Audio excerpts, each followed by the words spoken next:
Hi, I'm Lillian. I had just started my adult life when this whole story started. Fresh out of college, landed my first real job in marketing, and finally moved into my own apartment.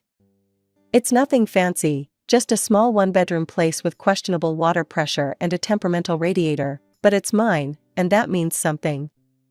My family is what you might call traditional. There's my older brother Lucas, who's 29, married to Sarah, and they have 2 kids.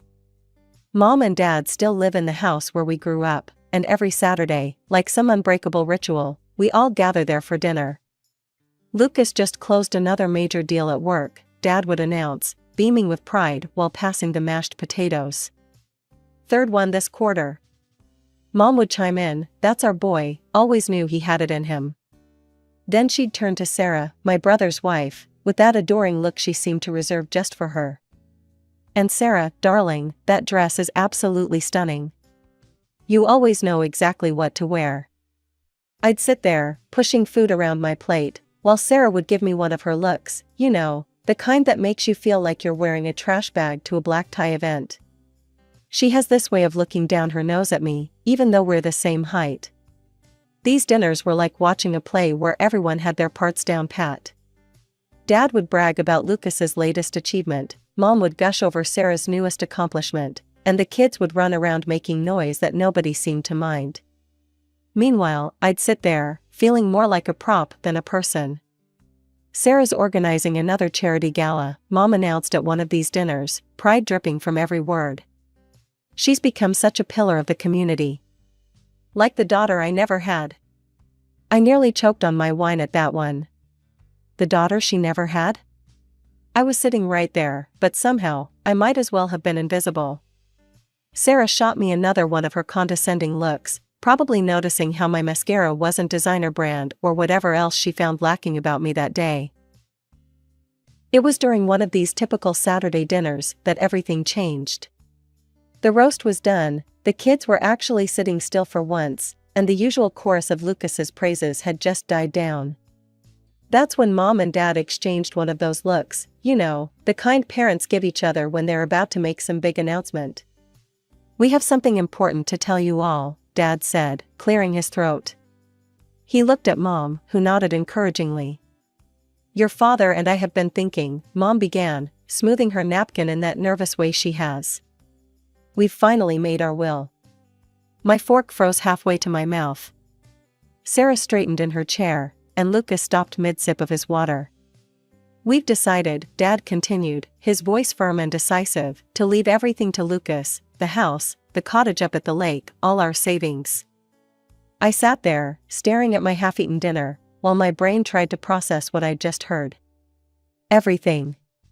They were leaving everything to Lucas. "We've given this a lot of thought," Mom continued, her voice taking on that practical tone she uses when she thinks she's being perfectly reasonable. "Lucas has 2 children to think about. They need a stable foundation for their future." I found my voice somewhere between the shock and the hurt. "And what about my future?" The words came out quieter than I intended, but they still seemed to echo around the dining room. "I'll have my own family too, you know. I'll have children someday."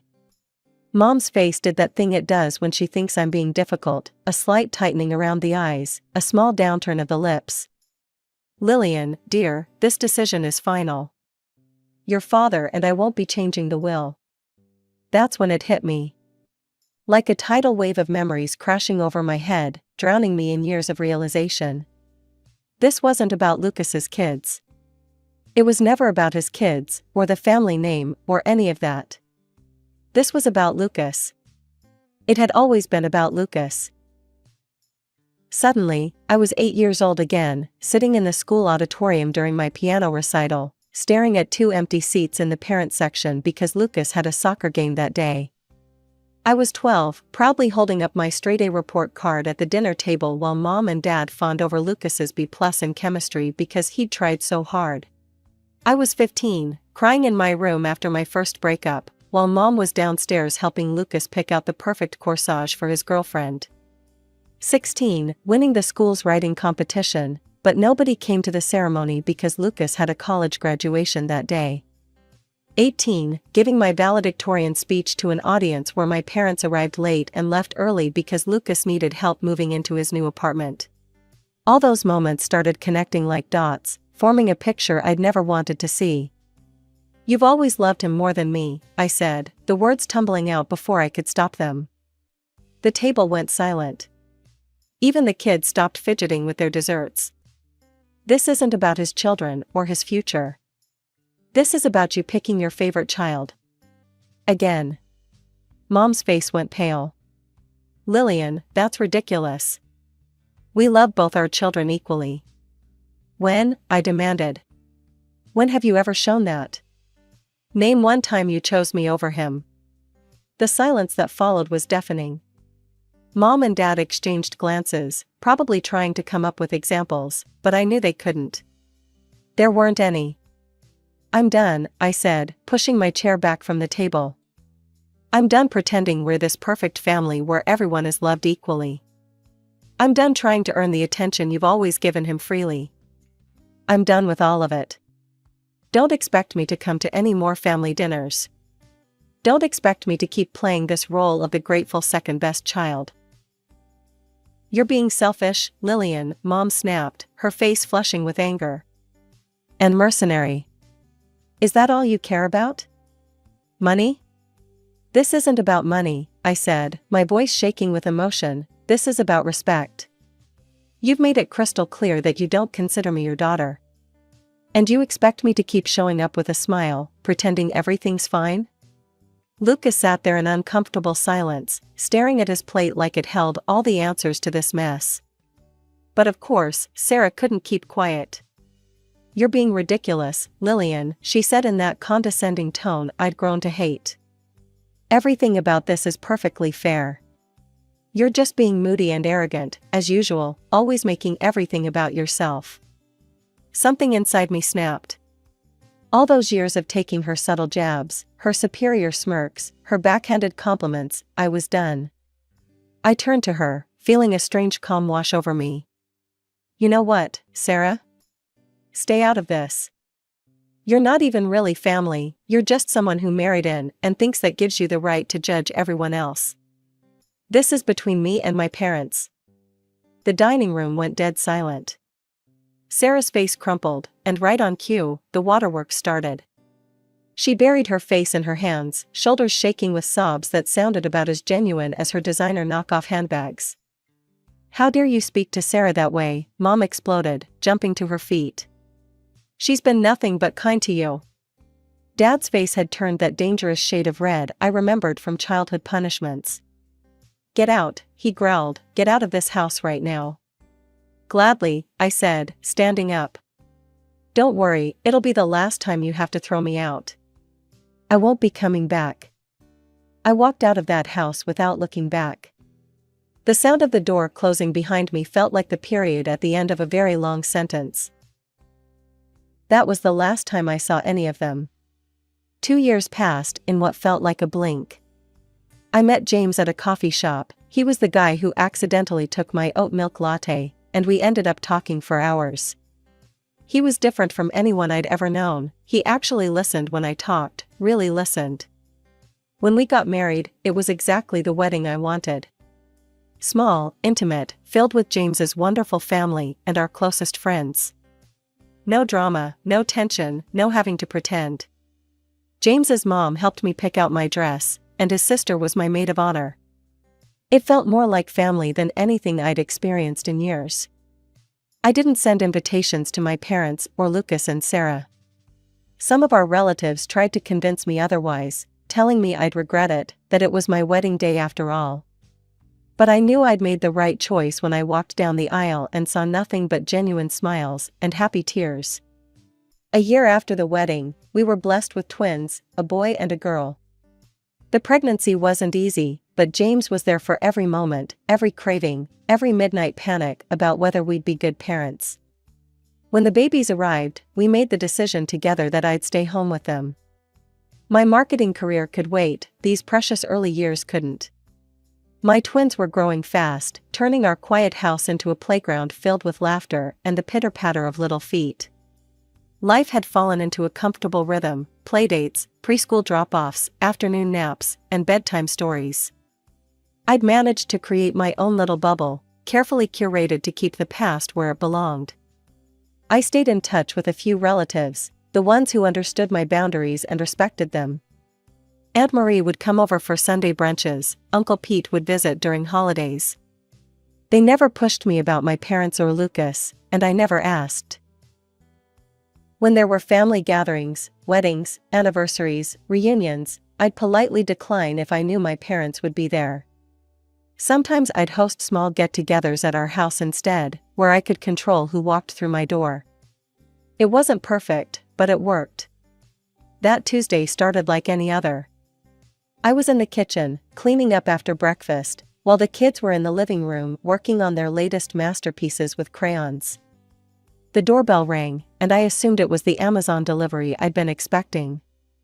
Instead, I opened the door to find my parents standing there.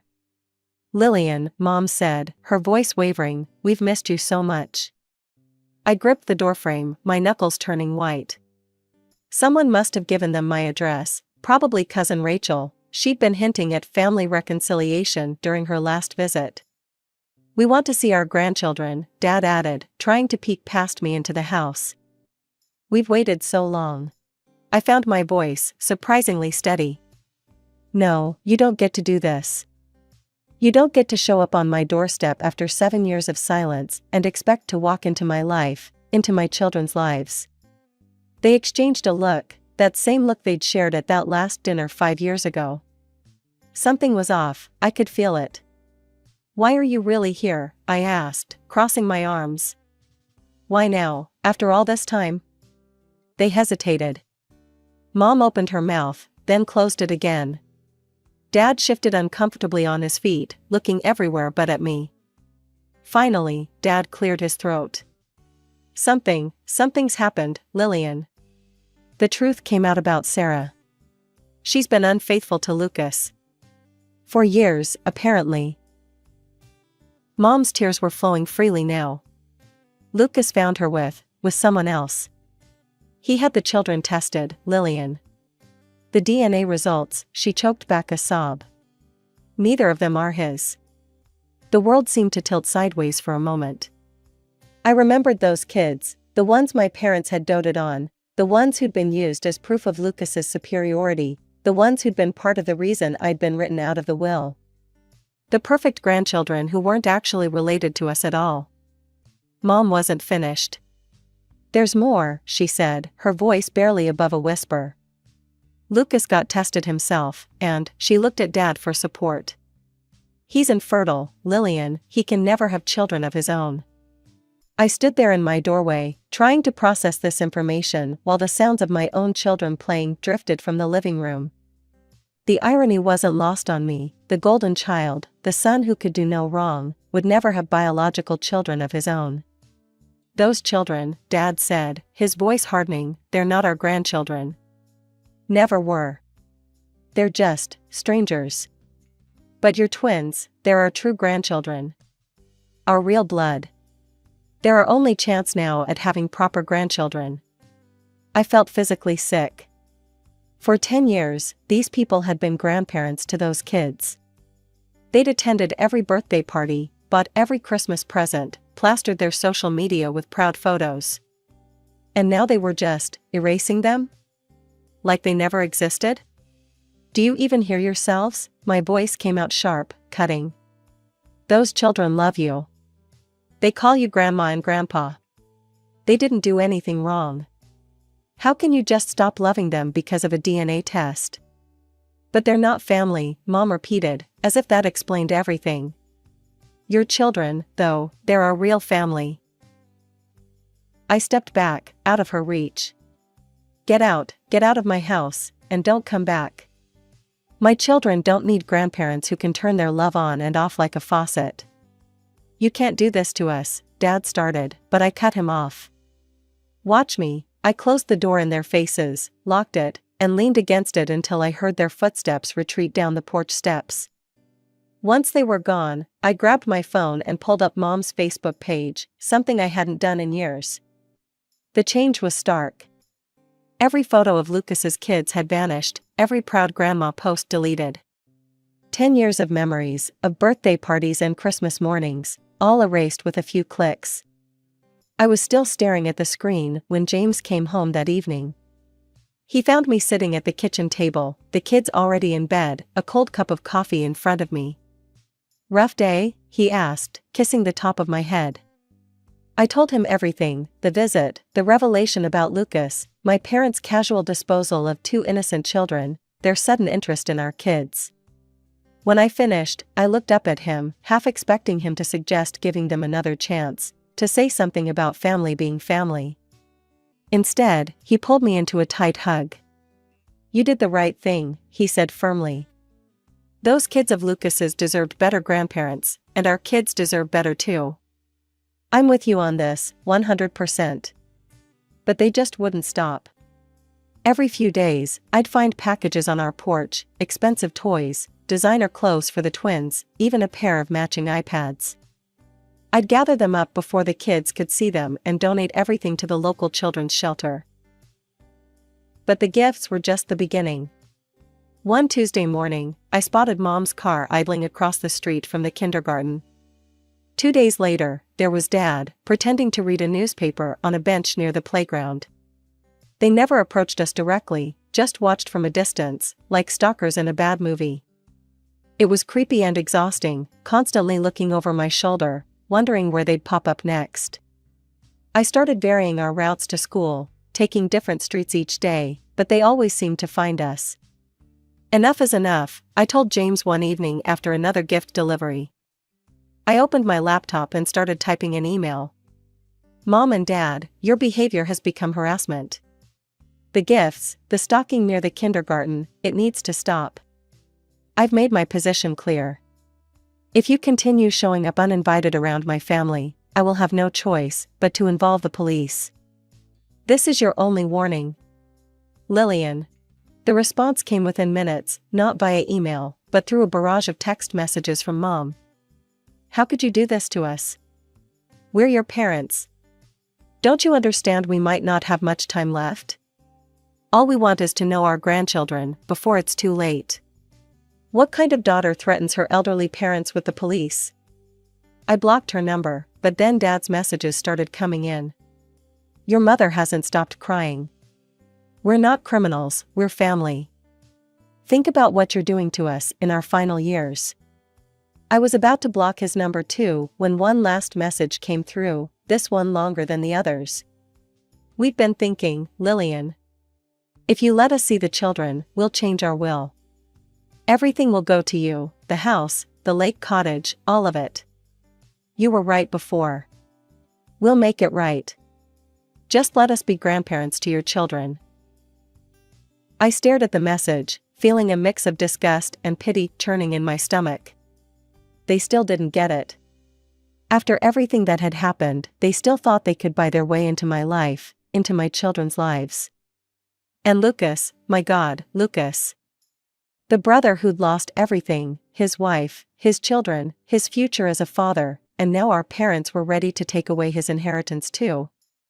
Just because he no longer fit their perfect family narrative?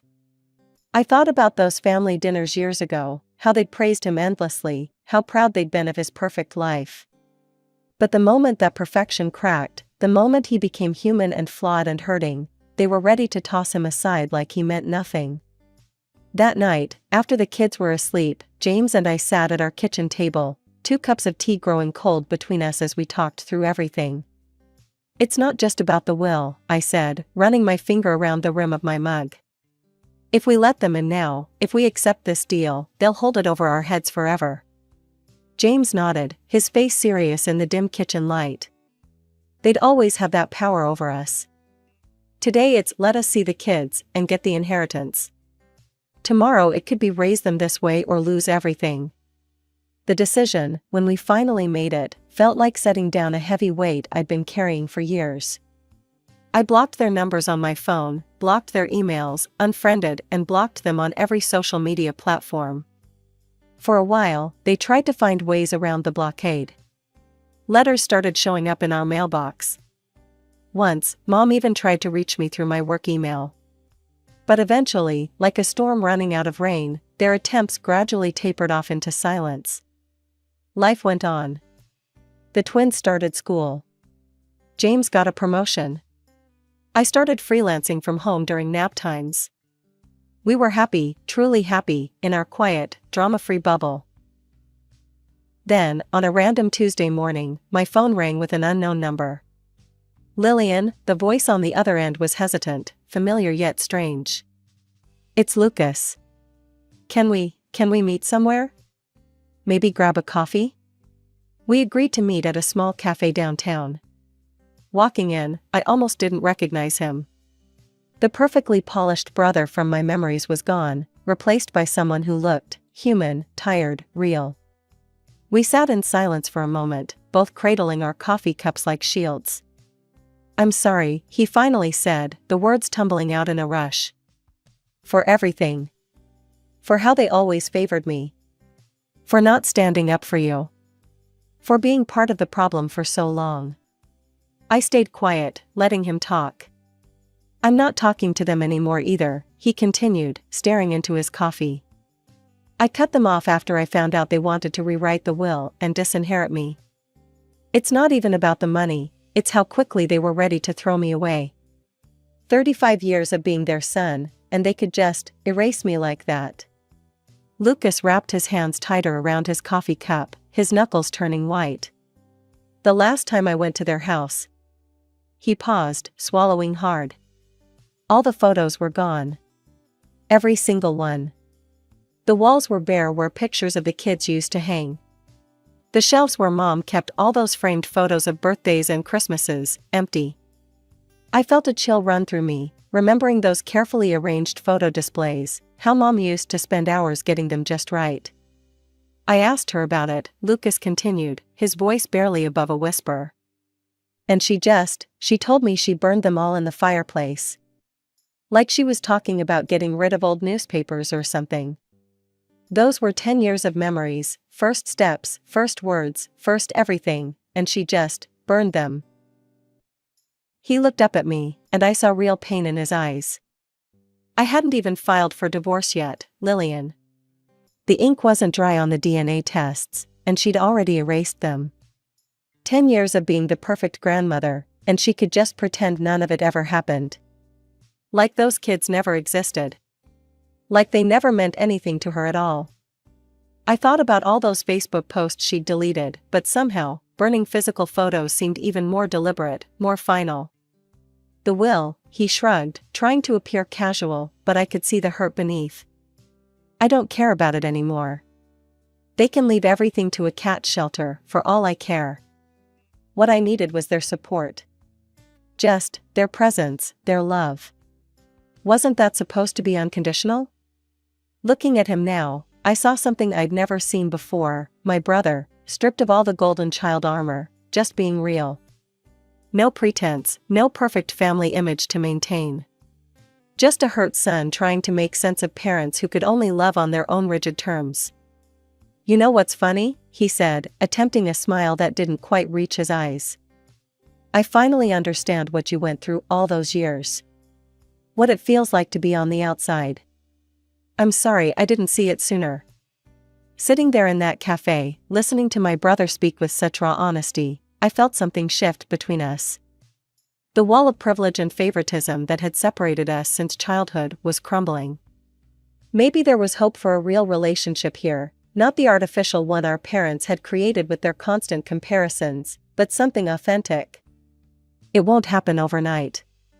Too much water under that bridge for instant friendship.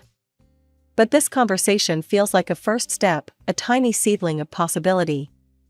As for Mom and Dad, I sometimes lie awake at night, thinking about how they ended up alone. No children visiting for Sunday dinners, no grandchildren's laughter filling their house. Sometimes I feel guilty, wondering if I'm punishing them too harshly. But then I remember the burned photos, the deleted memories, the way they could switch their love on and off like a light switch, and I know I'm protecting my children from that same conditional love. Maybe someday they'll understand what they've done. Maybe they'll realize that real family isn't about perfect appearances or meeting impossible standards. Maybe they'll learn that love shouldn't come with conditions or be revoked when things get messy. But I'm not holding my breath. Instead, I focus on my own family. On James, who loves without keeping score. On my twins, who I promise to love unconditionally, no matter what paths they choose in life. On building the kind of home where memories aren't burned when they become inconvenient, where love isn't used as a bargaining chip, where everyone is seen and valued for exactly who they are. And maybe, just maybe, there's room in that home for a reformed golden child who's finally learning what real family means.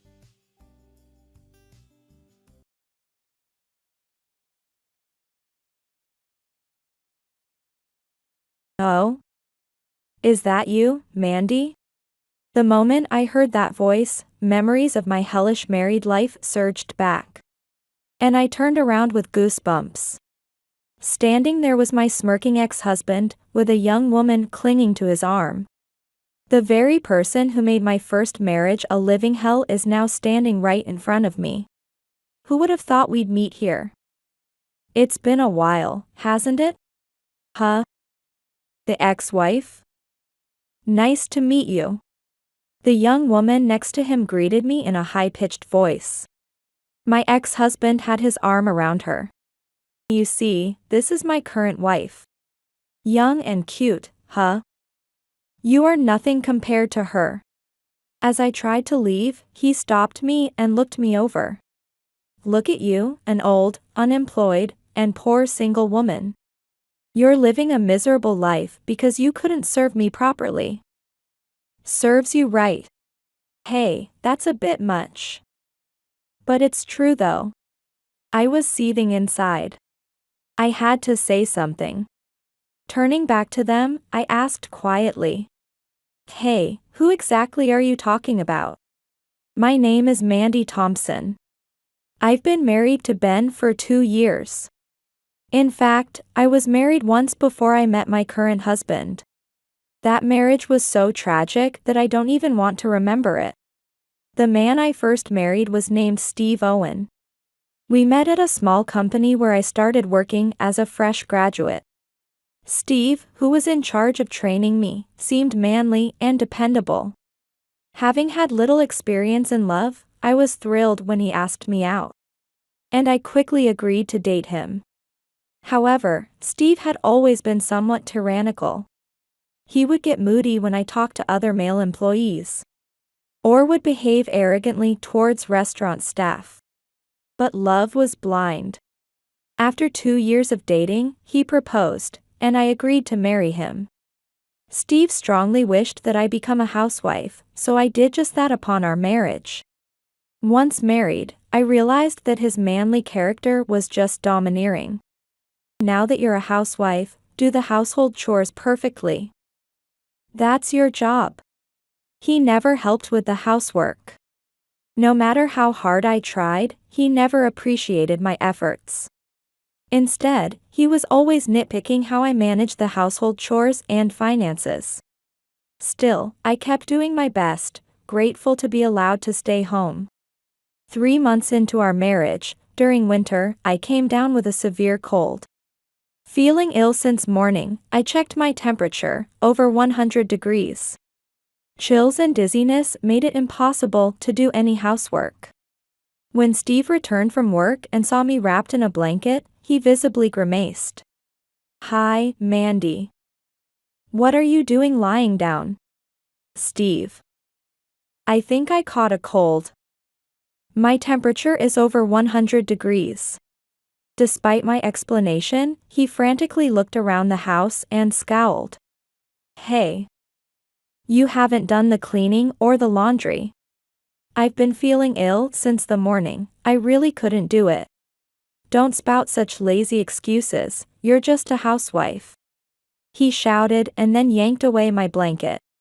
You haven't even prepared my dinner. Make it now. But I told you, I have a high fever. I can't possibly cook. Tears filled my eyes as I pleaded. But Steve didn't care and forced me to get up, then shoved a $10 bill at me. Then, go buy something with this now. What? Don't buy anything for yourself. You skipped dinner as a punishment for slacking off. Just by mine, now. Steve dragged me to the entrance while I was staggering and then threw me out of the house. In the freezing cold, in my pajamas outside. It seemed I wouldn't be let back in until I brought something back. After managing to buy groceries, I collapsed right at the entrance upon returning. Steve glanced at me briefly, snatched the ready-made food by his side, and began eating silently while watching TV. As I lay collapsed in the cold entrance, I heard Steve's laughter from afar, and a tear rolled down my cheek. Yet, I hadn't considered divorce because I didn't want to betray my father, who had been delighted by my marriage. My mother passed away from illness when I was in middle school, and since then, it had always been just my father and me. My father was running a stationery shop and we weren't wealthy. But I had a happy life with my kind father who loved me deeply. When I got married, he said with tears, "Now I can finally rest easy. Be happy." If I divorced within just 6 months of marriage, it would betray my kind father. I thought I just needed to endure it for myself. Steve's domineering behavior continued. I managed to endure it, exhausting myself through the days of our marriage. About a year into our marriage, bad news arrived. My father was hospitalized with advanced cancer. Dad. I had no idea things had gotten this bad. My father had lost a lot of weight during the short time I hadn't seen him. Yeah. I realized too late. They say there's nothing they can do now. As he spoke quietly, I cried. My father gently wiped away my tears and asked, "Mandy, are you happy in your marriage?" I lied instinctively. I didn't want to make him worried about me on his sickbed. Yeah. I'm happy. Steve has been very good to me. Is that so? Well, that's good then. Looking back, maybe my father sensed something then. However, he said nothing more. With the added need to care for my father, life became even harder. Until then, I had spent all my time during the day managing the detailed housework that Steve demanded. But with the nursing of my father, that became difficult. Amidst this life, I asked Steve, "Steve, I have a favor to ask. Could you please visit my father in the hospital?" Huh? Why should I? Steve grimaced as he looked at me. Well, you are his son-in-law after all. I'm sure my father would be happy to see your face. What are you talking about? I don't want to see the face of a dying old man. I stared at Steve in disbelief as he continued, oblivious to my shock. More importantly, don't slack on the housework because you're nursing the old man. Think well about what to prioritize. With that, he left grumpily for the bathroom. Later, as my father's condition worsened and I spent more time in the hospital, Steve, far from supporting me, berated me daily for not doing the housework. On the day of my father's surgery, when I told him I would be away all day, Steve exploded. Hey, don't mess around. What do you think a wife's job is? But it's my father's surgery day. So? What about my meal? The cleaning? The laundry? Can't you manage for one day? As I mustered the courage to say this, Steve sighed dramatically and pulled something out of his bag. It was a signed divorce form. A divorce form. Yes, that's right. I'm supporting you, but if you can't even manage the housework, it's a divorce. But, it's about my father.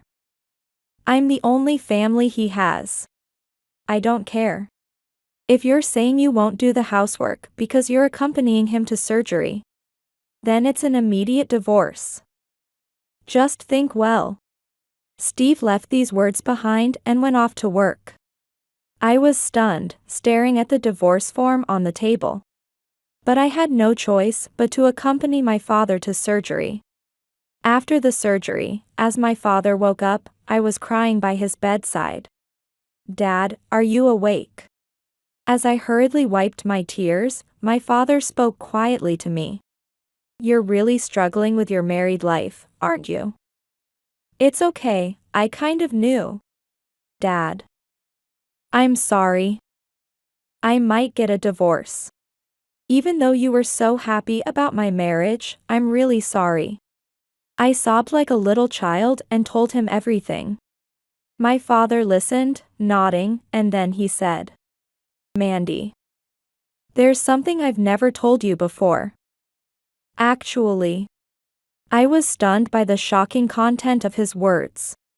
When I returned home, Steve was waiting, looking furious. "Hey. You skipped housework to go to the hospital, didn't you?" "Yes." "Then it's a divorce. Hurry up and sign the divorce form." Steve forced me to sit at the dining table and to write the divorce form.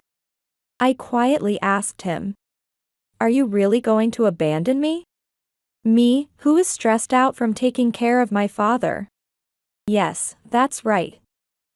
I don't care if the old man dies and you're left all alone. I'll gladly get rid of a defective wife like you." I silently signed the divorce form and left the house on that day. As I stood at the entrance with my belongings, Steve said dismissively, "Goodbye. Never show your face here again, damn wife." Soon after, I returned to my family home to continue caring for my father. However, 3 months later, my father passed away. After the funeral, when things had settled down a bit, a lawyer came to visit me. "I've come regarding your father's estate." I remembered what my father had said on the day of the surgery. "Mandy, I've been hiding this. But I've been trading stocks and cryptocurrencies for about 10 years. "What? Dad, why are you bringing this up now? With that, there's a substantial amount of money. When I pass away, it will all be yours. So don't worry about living after the divorce. Go ahead and leave him and live your life. Dad, all I want is for you to be happy. Please, don't make the wrong choice." Knowing this allowed me to decide to get a divorce. However, when I heard the amount of the inheritance from the lawyer, I was floored. Excluding taxes, I would have $3 million left. There were also several properties. My father, who had run a small stationery shop, had a talent for making money. I followed the lawyer's instructions and gratefully accepted the inheritance from my father. Later, when I had trouble with property management, I met my current husband, Ben. Born into a family of landlords, he easily solved my problems. Later, Ben proposed a relationship with marriage in mind, and I decided to remarry. Attracted by his competence and kind nature, I now have a happy life. I hope to continue living a peaceful life with the person I love. But just when I thought that, I ended up having a nightmare reunion at a real estate office I was visiting for business. I encountered my ex-husband, Steve. "Oh? Is that you, Mandy?" The moment I heard that voice, memories of my hellish married life surged back. And I turned around with goosebumps. Standing there was my smirking ex-husband, Steve, with a young woman clinging to his arm. Who would have thought we'd meet here? It's been a while, hasn't it? Huh? Steve's ex-wife? Nice to meet you. The young woman next to him greeted me in a high-pitched voice. My ex-husband had his arm around her. "You see, this is my current wife, Kelly. Young and cute, huh? You are nothing compared to her." Faced with such an introduction by Steve, I informed him emotionlessly. "I have some errands to run, so I will be leaving soon." Hey, is that your attitude after running into your ex-husband by chance? Can't you at least make small talk? As I remained silent, Steve looked me over from head to toe. "You're all dressed up, but what are you doing at a real estate agency?" You must be looking for some rundown apartment to live in alone, huh? That's none of your business. Then Kelly noticed the bag I was carrying. Huh? This person is carrying a super expensive bag? Steve, didn't you say your ex-wife is unemployed? Silly Kelly, it must be a fake. It's just a poor person's pretense. Is that so? Oh my, how shameful. Kelly laughed joyfully, and Steve smiled at her. Seeing in disgust their faces, he turned back to me and said disdainfully, "What? Are you jealous? A poor, unemployed single woman at your age. You're living a miserable life because you couldn't serve me properly. Serves you right. Hey, Steve, that's too much." But well, it's true. I was furious inside. I had to say something. Turning back to them, I asked quietly, "Hey, you, who exactly are you talking about? Huh?" Just then, an executive from the real estate company approached me. "Ms. Thompson, I apologize for the wait. I understand you wanted to discuss the matter regarding the condo you own." I responded politely to the executive. "Yes, thank you for your assistance. But before we talk, may I have a moment?" I ran into an acquaintance. "Of course. I'll be waiting." Steve and Kelly watched the exchange between the executive and me with dumbfounded expressions. What?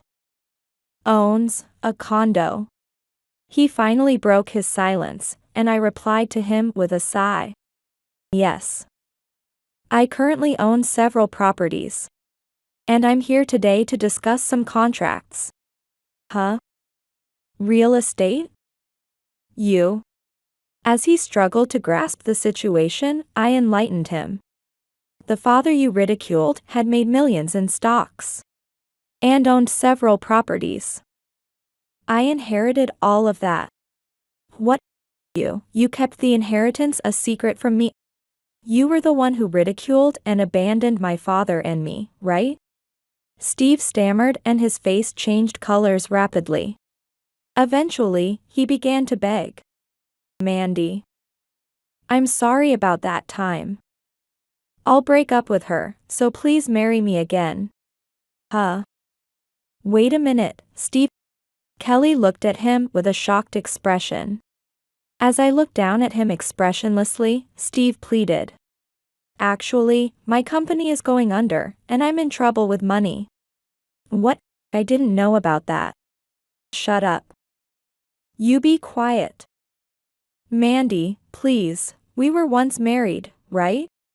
Just as Steve was reaching out towards me, a stern voice rang out. Please do not touch my wife. What is this about? Who are you?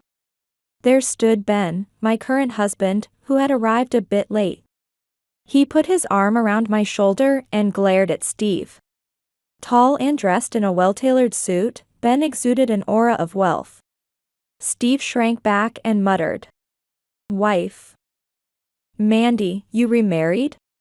Yes, I've been remarried for a while. To a man with better financial stability and character than you. No way, how can that be? Steve looked momentarily devastated, but then he started to say something outrageous. Then, Mandy, lend me some money. No, give me some. Just $10,000 would be fine, you're rich, right? To him, I shouted back. After the way you treated me, who would give you money? Don't ever show me that pathetic face again. Get out of here with that woman right now. Startled by my shouting, Steve realized he couldn't get any money from me. He then reached out to Kelly and spoke softly. Kelly, shall we go? Don't touch me. Kelly lashed out at the crestfallen Steve. I can't believe you kept quiet about your company going under. You were just after my father's money, weren't you? No, it's not like that. Believe me, I love you, Kelly. You just said you'd divorce me. Stop making a fool of me. Fine, I'll divorce you myself. Be prepared for that. I'll contact you through a lawyer. Kelly stormed off immediately after dropping those words. Apparently, she was from a well-off family. Left behind, Steve stood in stunned silence. At that moment, I couldn't resist whispering in his ear. Unemployed, poor, single man, serves you right. As Steve crumbled to his knees, Ben and I left the scene. I heard through the grapevine that Steve and Kelly did indeed divorce. Kelly's family owned a construction company. And her enraged parents threw Steve out penniless, who had been almost like a son-in-law. Later, Steve somehow managed to move into a rundown apartment. And now he spends his days laboring, alone and tirelessly. I will never forgive him. Even now, I don't feel the slightest bit of sympathy for him. Meanwhile, Ben and I continue to live a peaceful life. My father, who saved me from a desperate situation, and Ben, who taught me what true happiness is. I am forever grateful to them. Recently, I found out I'm pregnant. Ben is looking forward to the arrival of our child. I want to continue walking this happy path with my new family.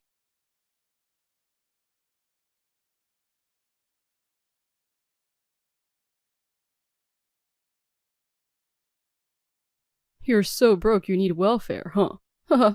How are you doing? At a certain party where we reunited, Howard addressed me mockingly. He doesn't know about my life after our divorce and seems to think I'm living in poverty while on welfare. But I was about to confront him with a surprising truth. Huh? Who are you confusing me with? Hearing this, Howard, unaware of my actual situation, began to scream in half madness. My name is Jenny Thompson. I am a 45-year-old housewife. My husband's name is Howard Thompson. He is a 50-year-old office worker who has now climbed the ranks to become the head of the family as a department head. Howard and I met through an arranged marriage. I had been married once when I was younger and became a widow after losing my husband early on. However, concerned about me still being young and living alone, my mother was the one who set up the arranged marriage. The prospective partner was a worker at the company where my mother worked, and given his good reputation within the company, I was persuaded to meet him, leading swiftly to our engagement. Although I was initially reluctant, I was naturally drawn to Howard's sincerity and humility, and eventually I accepted his marriage proposal. Let's always visit your late husband's grave together on the anniversary of his death. Seeing your happy face will surely put him at ease. I was deeply grateful to Howard for considering my feelings about my late husband. Our life together was truly happy for a while. However, it was around 6 months into our marriage when a significant turning point arrived. Dementia, you say? Having been consulted by Howard about his mother's odd behavior, I took her to a hospital in the city. Howard had work, and as a housewife, I was the only one available to accompany my mother-in-law, Susan, but the situation turned out to be worse than expected. Moreover, it has progressed significantly. It would be dangerous for her to live alone in this condition. Susan had been living alone and participating in weekly tennis. Recently, however, she has stopped attending, which worried her tennis friends. When they checked on her, they found her home to be very messy. She was lying down in the room, the air conditioner left running despite it being the middle of winter. Additionally, the stove was on, with a kettle heating, nearly leading to a catastrophic event. Howard had asked me to take his mother to the hospital together because something about the situation seemed off. Dementia doesn't progress this suddenly. There must have been some symptoms before it reached this point. Weren't there any signs at all? At that moment, a question crossed my mind. When we first had our arranged meeting, Howard had not brought his mother with him. Instead, her brother came, explaining she couldn't attend due to an important matter. Even when I visited their home to greet them, Howard was always bustling about, never letting his mother do any housework. I realized then that the reason their home had been well maintained was that Howard had been managing everything himself. I was attracted to him because he was family-oriented and took good care of his parents, but after our marriage, Howard left all the household responsibilities to me, never offering to help. She's old, I didn't say anything, but you're still young. I'm supporting you as a housewife, so you should be able to handle the household tasks, he told me, and I couldn't speak up about it. But if his mother had already been showing symptoms of dementia at that time, and he had been pushing himself just for that moment, to hide it? Was Howard a culprit by conviction, and was this whole situation part of his plan? That suspicion crossed my mind. The doctor must have suspected we were abusing Susan, which is why he worded it that way when he was asking about the signs and symptoms. It was natural to be suspected. After all, we had left his mother to live alone without proper care. I was furious at Howard for his indifference towards his parents. I couldn't just send Susan back to her home in her current state, so I decided to bring her back to our house temporarily. Fortunately, she was not aggressive or inflexible, and she easily agreed to stay at our house when I explained the situation. I couldn't take my eyes off her, nervously waiting for Howard's return while caring for her like a child. When Howard came home and saw his mother, he frowned. Why did Mom come back with you? Didn't you send her home after the hospital? Shocked by his atrocious attitude, I raised my voice at him. What kind of way is that to speak about your mother? She's your mother, isn't she? Aren't you worried? I was worried, so I asked you to take her to the hospital, right? But I never asked you to bring her back with you. I brought her back because she can't be left alone at your parents' home. Why are you complaining about that? Did you know about this already? At that moment, Howard paused, as if disturbed by my questioning. However, he quickly regained his composure, hung up his suit, and continued speaking lazily. What are you talking about? If you have something to say it clearly. Your mother has dementia, and it seems to have progressed quite a bit. Did you know about this already? Did you hide it and marry me knowing this? Howard, probably anticipating my accusation from my earlier remarks, snorted through his nose as if it were all absurd, and went to grab a can of beer while loosening his tie. In the midst of such a serious conversation, it was unacceptable to let him drink, so I took the can of beer from his hand. What are you doing? What am I doing? We're talking about your family. How could you even drink alcohol in such a situation like this? Despite Howard's shouting, I didn't hesitate and raised my voice back at him when his worried mother came to check on us. What's wrong, Jenny? I heard loud voices. I'm sorry, Susan. There was just a big bug that startled me. Don't worry, I'll get rid of it right away. As I compared Howard to a big bug with a hint of sarcasm, he must have caught the metaphor. He glared at me suspiciously and sat down at the dining table with a sigh. I led Susan to the living room sofa, turned on the TV to distract her from our conversation, and tried to keep her from hearing what was being said. Finally, seeing Howard ready to face the conversation, I felt irritation rising, but managed to suppress it and sat down across from him to start discussing our next steps. Honestly, if Susan's dementia has progressed that far, we should consider placing her in a facility. Then you handle all that paperwork. I don't have time because of work. You're free all day, right? It shouldn't be a problem for you to take care of my mother. Are you planning to leave everything about your own mother to me? First, we need to explain everything to her, right? We have to explain the dementia to her and get her consent for the facility. We can't just force her into it without letting her know. What? You haven't even talked to her about it yet? What have you been doing all day? You had plenty of time to explain after the hospital before I got home. You're bad at organizing. You could have at least figured that out. I couldn't believe it. This man was so utterly hopeless. It was a moment of regret for my poor judgment. To think that someone could neglect their own mother to this extent was unimaginable. As I felt despair rather than anger at Howard's incredible nerve, he began to utter unbelievable words. I'm busy with work. I'm leaving all my mother's care to you, so just handle it. But don't you dare deduct anything from my salary for my mother's expenses. I don't want any unnecessary expenses. She's your own mother, isn't she? As I raised my voice at his incomprehensible words, his mother must have sensed something was wrong. Seeing her worried look peeking into the kitchen, I hurriedly reassured her with a smile. Howard must have seen this as a good opportunity. He left his mother's care to me and retreated to his room as if fleeing, locking himself in. Even when I tried to speak with Howard, he had locked the door, refusing to engage. I decided to wait until tomorrow to talk things over when he returned, but this turned out to be the beginning of a mistake. Unbelievably, Howard didn't return home for nearly a month. I tried calling him, but he had blocked my number, and when I asked about him at his company, they said he wasn't there, and they wouldn't tell me his whereabouts. At a loss, I was pondering what to do when a call came in from an unknown number. Hello? As I answered the phone, puzzled, it turned out to be Howard, with a lot of noisy sounds in the background. I called because I have something to tell you. It's not just you who has something to say here. Where are you right now? I have things to talk about too. Why haven't you come home? What are you thinking, leaving your mother and everything else behind? As I raised my voice, Howard sighed wearily and said something shocking in an annoyed tone. I'm tired of your nagging. I probably won't come back to that house again, so pack up my stuff. I'll proceed with our divorce through a lawyer. Huh? What did you just say? His words left me in disbelief, and my mind froze. I couldn't grasp the meaning of what was suddenly said, and I felt overwhelmed by darkness. I'm divorcing you. I'm sick of you nagging all the time. That's it. So pack up my stuff. See ya. With those words, Howard cut off the call abruptly. Later, as he had said, a lawyer came to the house to proceed with the divorce. I resisted desperately, but the lawyer spoke mechanically, saying if I didn't agree to the divorce, they would take it to mediation, and he wouldn't negotiate further. Standing on the brink of despair, my mother-in-law looked at me anxiously. Jenny, what's wrong? Are you not feeling well? If you're struggling, rest. I'll make some soup for you. Even with dementia, Susan's kind words almost made me cry. It was the same when we got married. Susan, who had raised Howard alone after losing her husband early, had told me she spent a long time on her own. Looking back, I think I should have relied more on those around me. Howard is kind and considerate, so he will surely support you.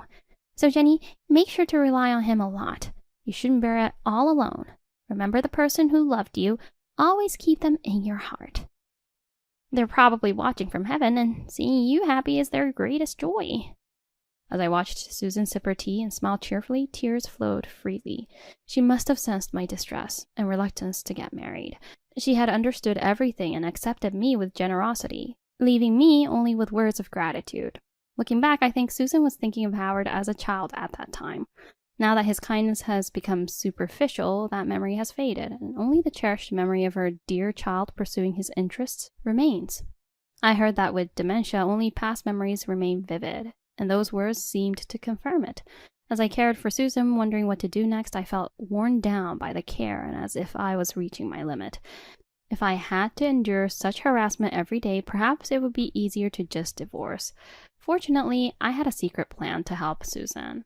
If Howard, who was being unreliable, was going to be responsible for my beloved mother-in-law, I would be the one to take care of her. I would protect her. With that vow in my heart, I decided to divorce Howard as he wished. 5 years later, I was at a certain reception party. Dressed in a gown, I was exchanging greetings with celebrities from various fields. It was then that I caught the eye of someone approaching, who grinned upon recognizing me. You're so broke you need welfare, huh? How are you doing? It was Howard, accompanied by an exceptionally beautiful woman. She was his current wife, her name being Katie, and he had demanded a divorce for me to marry her. What are you doing? I spoke as if I didn't know Howard was here, but actually I knew that he was going to be here already. I knew he had brought his wife here, that he had divorced me to marry his current wife, and that he had married me so that I would take care of his mother, who's a burden to him. I came here because I got invited. What about you? Living on welfare and still struggling, so why are you here? Dressing up in fancy clothes? Trying to look rich. He mocked my appearance with a laugh, implying that even a donkey would look fine dressed up. I was about to deliver a line that would astonish him. Huh? Who are you confusing me with? As I scoffed at Howard's remark, the surrounding people who heard him also chuckled. Confused, Howard and his wife looked at me and around them in a flustered state until the tycoon's son, who was Howard's wife's brother, Jack, approached me and greeted me. Thank you very much for inviting us, ma'am. Ma'am? Howard was shocked to hear this, and his wife also widened her eyes in surprise. What? Did you really not know that this person is the CEO of Ross Company? Jack looked at him coldly, glaring at him. Despite attending the reception party, he couldn't believe Howard had come without knowing who the CEO was. His look seemed to pierce Howard. I hope my brother-in-law hasn't done anything disrespectful to you, ma'am. With a meaningful tone, Howard's expression twisted. Surely the past issues of harassment, the divorce, and the matter of his mother were rushing through his mind. I watched this, smiling amiably, and responded that there was nothing to worry about. He's your brother-in-law? I didn't know that. We've had interactions before, so it's all fine.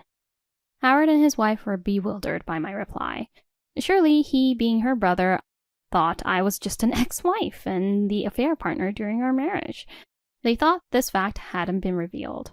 Howard's wife started sweating profusely, but Howard and his wife's misconception was just that, a misunderstanding. As the reception was about to start, I was introduced as the host and stepped onto the stage to discuss the secret behind my business success and why I started this company. Among various questions, Jack raised his hand, and I called on him. I heard that there was a particular catalyst that made you manage your current company. What was that catalyst? As the audience also seemed curious, all eyes turned to me. I told them I had something to show and began playing a shocking video on the screen. What is this? The video showed Howard and his wife, and the unaware audience exchanged puzzled looks, wondering what was going on. These two are the reason I've climbed to where I am today. As I said this with a fresh smile, Howard seemed to realize what was happening. In a panic, he reached out and shouted, "Stop it!" while trying to rush onto the stage. However, I had anticipated this and had the male staff from my company restrain him. Thanks to them, the video continued to play, and murmurs spread through the party venue. But it worked out well, right? I managed to divorce that woman and even dumped the demented old hag. Now, I'm finally free. I was panicked at first. Taking care of a mother-in-law with dementia? No thanks. I'd rather die. Then you came up with that bold plan. I was really scared for you. But it was a great idea, right? I married Jenny, dumped the old hag on her, and then got a divorce. As long as we pretended not to know about my mother's dementia, there was no problem. I was honestly scared when I heard she almost started a fire, but it's no longer my problem. Whether we're related by blood or not, I don't need a burden like her. The audience was speechless at the video of Howard and his wife, laughing heartily at such inhumane remarks. Realizing the surrounding gazes, his wife panicked and Howard slumped down in despair. But I wasn't finished yet. I climbed to where I am today thanks to my ex-husband Howard Thompson and his current wife Katie. They deceived me, dumping my mother-in-law who has dementia to me and just abandoned us. He thought I was penniless and living on welfare because he had no interest in me. But before we married, I had already saved up $900 million.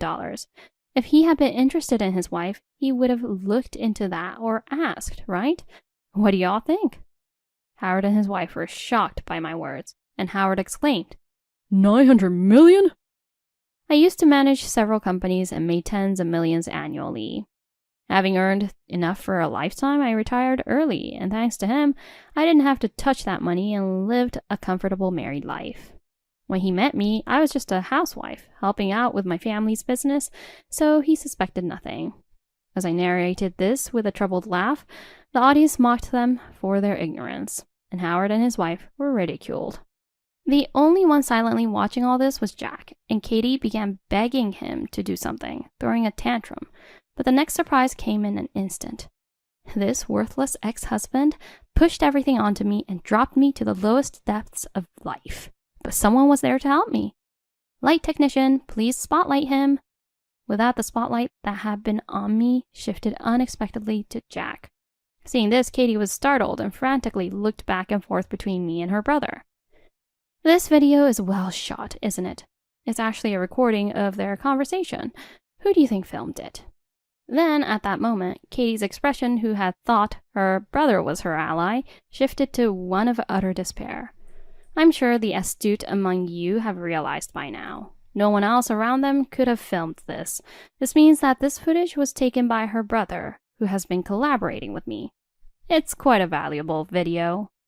Upon hearing this, the color drained from Howard's face. It was clear now not only that his marriage was based on infidelity, but also that he hadn't expected me and his wife's brother to be in cahoots.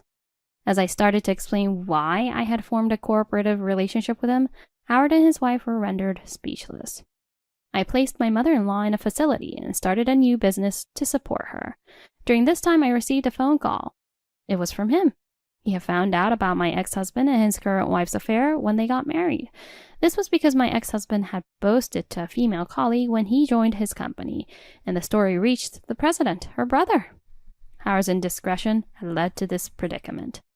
After learning the truth, He reached out to me out of concern. He offered to personally support my business and even became an investor. Now he's a good business partner. Why has he supported me so much? Because he too had been cheated on by his former wife and divorced as a result. As I shared this, the wife's brother clenched his fists as if to lay even his own grievances at Howard and his wife's feet. It's unforgivable to have such dishonorable people like them in my family. I'll do anything I can, so let me help you get your revenge. That was the essence of his call to me, and that's why we're here today. After laying out all the circumstances, I gave Howard and his wife a cold look, and the audience's chilly stares pierced the couple. In the entirely hostile atmosphere of the venue, Howard and his wife were clearly rattled. As I slowly approached the pair in front of the public, I delivered the final blow. I have no interest in ever associating with people like you again. I will protect my mother-in-law for the rest of my life. Please, never interfere with our family again. Staff, please escort these people out. Upon hearing this, Howard desperately reached out to me, trying to ingratiate himself as the staff moved to forcibly remove him. He resisted, but to no avail, and was dragged away struggling. Meanwhile, his wife, accompanied by female staff, quietly exited the venue. She did not resist, likely overwhelmed by the shocking revelations and the fear of her family finding out. In this way, I succeeded in settling a long-standing grudge, and my mother-in-law now lives comfortably in a facility. I make sure to visit her after work, and even though her dementia has progressed, she still remembers me, even if she forgets her own son. I want to continue watching you find happiness. Surrounded by those who likely believe my love was wrought miracles, I cherish the joy of remaining in her last memories. Besides me, Susan smiles peacefully, and I too look up at the sky, wishing for her long life. This has become our daily exchange. Since then, Howard and his wife have been disowned by their family, and Howard, having disgraced his company, was dismissed, albeit forcefully. It's natural for a company to fear losing credibility if it becomes known that someone they brought in as a son-in-law was such a person. I felt no sympathy for him, considering it was only right that he should take responsibility. Now, having lost their place, the two have fled to the countryside, struggling to survive day by day in a land where no one knows them. Though I still feel anger that hasn't been fully satisfied, seeing Susan smiling like this is enough for now. I will continue to look forward, protecting the important times with my work, love life, and family. That's how I live each day, cherishing every moment.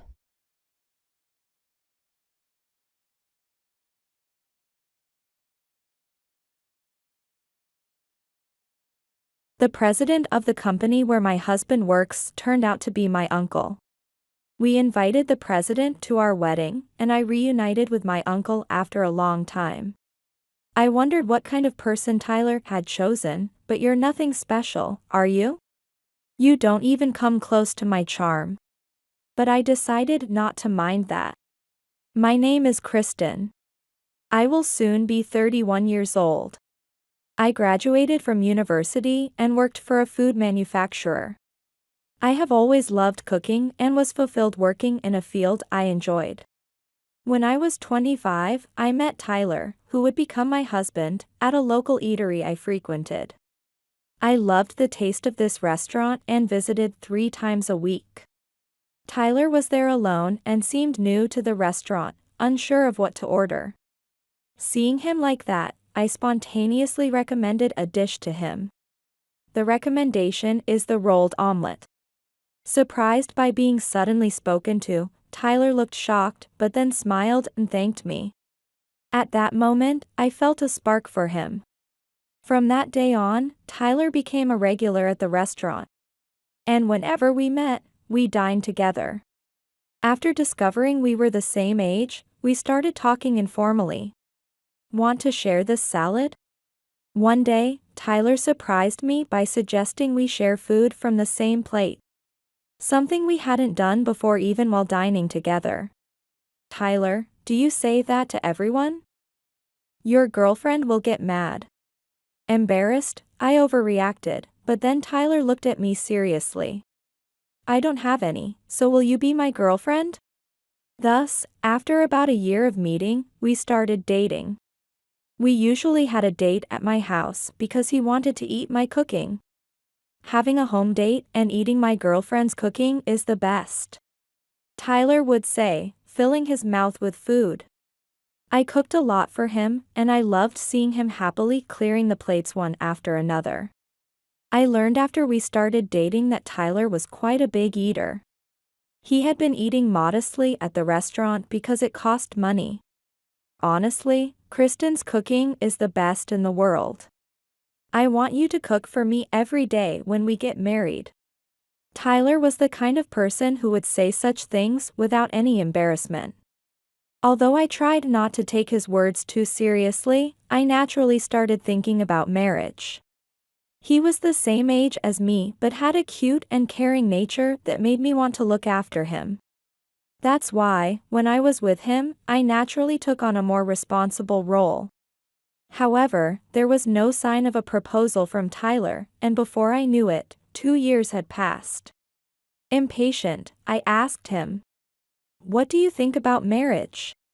After a moment of thought, he said, "Being with you feels so natural, I hadn't really thought about it. We're pretty much like a married couple already." Furthermore, Tyler said that he would be okay with a de facto marriage without registration. However, I had dreamed of getting married and sharing Tyler's last name. When I expressed this, he said, "Then, let's get married." Thus, we registered our marriage and became husband and wife. Although he had been okay with just living together, I was glad we got married. Seeing my name written with Tyler's last name on mail and being called at places like hospitals made me feel happy and constantly reminded me that I was married to him. Above all, I was truly happy to be with him every day, not just on weekends. After getting married, I cooked passionately for every meal. Because he enjoyed eating so much, there really was a joy in cooking for him. In the midst of this, we were preparing for our wedding ceremony. I won't invite the company president, but you will, right? Tyler's colleagues who had married had all invited the president. And surprisingly, the president's wife was also attending. Even the president's wife attends, huh? While thinking this, I continued preparing for the ceremony. The preparation for the wedding was more challenging than I thought. And I was quite overwhelmed. During this time, Tyler's response to anything I asked was always the same. "Kristen, you can decide everything." And invariably, he would add, "Because whatever you decide is what I want to do." However, these words were not at all pleasing to me. Maybe because he wasn't focused on marriage. He had absolutely no interest in the wedding ceremony. We would have a wedding ceremony just because I wanted to. But he didn't help with the preparations at all. Losing patience, I said, "At least let's choose the menu together." Since Tyler loved eating, I thought he would enjoy deciding on the menu with me. However, he grimaced and said, "It's best to let the people at the venue decide that." While a certain menu was already set, there were choices to be made. And I wanted to enjoy making those decisions together. My feelings didn't reach him, and I ended up preparing for the wedding mostly alone. Tyler's indifferent attitude made me feel a bit lonely. However, he wasn't saying he didn't want to do it, so I somehow managed to shift my mood. And then, the day of the wedding arrived. "You look absolutely beautiful, Kristen," Tyler said with a full smile to me in my wedding dress. With those words, all the memories of preparing almost alone for the wedding ceremony just faded away. The ceremony proceeded smoothly, and the guests made their way to the main seats. Then, Tyler's company president and his wife arrived. "Hi. Long time no see. Thank you for coming today." Tyler seemed flustered by my words. "Hey, Kristen. This is my company's president, you know." The president's wife, standing next to him, also looked puzzled by my words. I had no idea it was Kristen's wedding. The president, slightly tipsy from the drinks, laughed out loud. He called me by my first name, and Tyler was taken aback. Tyler, you really didn't pay attention to the wedding details, did you? The president of your company is my uncle. When I was making the guest list at my parents' house, my father saw the list and said, "Tyler works at my brother's company?" Turns out, Tyler worked for the company managed by my uncle, my father's brother. I had been close to my uncle when I was little, but I hadn't seen him much since becoming an adult. Of course, I had told Tyler about this. However, he seemed to have forgotten since he hadn't paid much attention to the wedding details. Tyler, please take good care of my precious niece. I will do my best even more now. Tyler straightened up as he said this to my uncle, which was somewhat amusing. The three of us were having a lively conversation when the president's wife loudly cleared her throat to make her presence felt. "So Tyler's bride is a relative of my husband? Well, that makes us practically family." While saying this, the president's wife looked me over as if sizing me up. So, I instinctively thought, I might not get along with this type. However, I smiled and said, "We look forward to getting along with both of you." She then proudly stated, "Tyler is a rough diamond I discovered." According to her, she had vigorously persuaded my uncle to hire Tyler after his interview. Tyler had a good background, and with her assistance, my uncle had decided to hire him. I felt a bit of an edge in her words, but neither my uncle nor Tyler seemed to care. Because Tyler is working in my company, I got to meet Kristen after such a long time. Anyway, congratulations. Saying this, the president cheerfully returned to his seat. However, his wife lingered, leaned close to me, and whispered. I wondered what kind of person Tyler had chosen, but you're really nothing special, are you? You don't even come close to my charm. With that, she smugly returned to her seat. I was momentarily stunned, unable to comprehend what had just been said. However, I realized she was trying to assert dominance over me. But at that moment, I didn't understand why she would do that. Her remarks were briefly troubling. But I was soon surrounded by many friends and enjoyed a happy time. However, as we said goodbye to the guests, she made another insinuating remark. That food was delicious. Of course, it was Tyler's choice, right? She spoke as if I weren't there, only addressing Tyler. Then, she continued. Tyler always enjoys his food so much, so his taste in food must be excellent. Hearing this, I thought, the president's wife really likes Tyler. That's why she came at me about not being alluring. I silently listened to how he would respond. Then, he said, "Of course, I chose it. Wasn't it the best?" I was irritated by his self-satisfied comment. What do you mean you chose it? You didn't even look at the menu. Though I was upset internally, I didn't show that in my voice or demeanor. Then, the president's wife said, I knew it. I understand everything about Tyler. I was put off by her flirtatious behavior. She left the venue without even glancing at me. When we got home, exhausted, we collapsed on the sofa. I thought weddings were a hassle, but it turned out to be fun.